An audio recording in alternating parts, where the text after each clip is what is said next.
Hope you had a good one, because now the football is back and it's a crucial day in the Barclays Premier League. It's squeaky bum time, in particular for Arsenal fans, because if they lose at rampant Villa today, then it would be Martin O'Neill's side and not Arsene Wenger's who would be favourites for some Champions League football next season. Arsenal, they've got no Adebayor, who's injured, and no Fabregas. They were ruthlessly exposed as being slow at the back when Villa beat them at the Emirates earlier this season, and I think Villa can do it again. Don't get me wrong, Van Persie is class for the Gunners, and Villa seems to be better away from home, but Liverpool showed last week that Arsenal are vulnerable to the ball over the top, and with the Gunners needing to be on the front foot, they could well find themselves open to the counter-attack. I think Villa will win.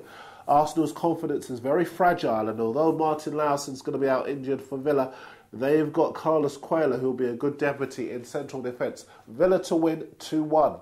Now, the other big game is at Eastlands, where Man City take on Hull. Phil Brown's men, they've got an excellent away record, whereas Mark Hughes' side have now started losing at home as well as on the road, and they're in the bottom three. Never mind all the money at his disposal. If City lose this one, it's going to be further evidence of the increasingly widely held view that Hughes has lost the dressing room. I think there are going to be lots of goals, but I think City will win 3-1.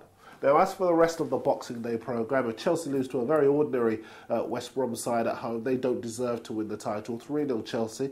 Pompey against West Ham looks a good game. Neither team can defend, but Pompey have got the better attack. I think Jermaine Defoe and Peter Crouch can increase the pressure on Gianfranco Zola. 2-0 Pompey for me. Spurs against Fulham, that's a London derby. Fulham are great at home, terrible on the road. Spurs, they need to bounce back after losing to Newcastle last weekend. Spurs to win 2-0. Now, Liverpool against Bolton. The Reds should win this, but Rafa Benitez messes about with what should be a simple formula so much.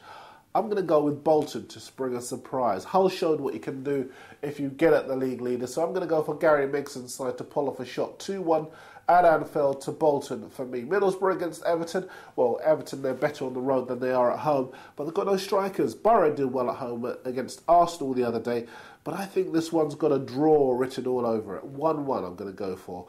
Stoke against Man U. Well, Sir Alex, he's going to be delighted that the other members of the top four have been so bad while Man U have been at the World Club Championships.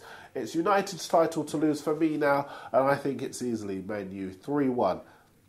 Sunderland against Blackburn. Ricky Sabracious used the arm around his shoulder to good effect since Roy Keane left Sunderland.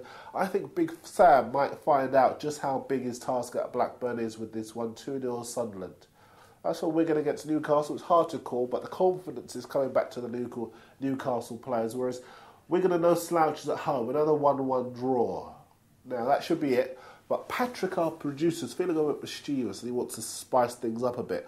He says that unless I get at least 2 right, I have to face a forfeit. I think he just wants to see the rabbit again. But yeah, if I get less than 2 right, I have to face a forfeit. And you, the viewers, get to decide what that forfeit is. So send us your suggestions. Nothing too rude or impractical. But then there is one that we like. We'll go for that. Wish me luck and enjoy your football.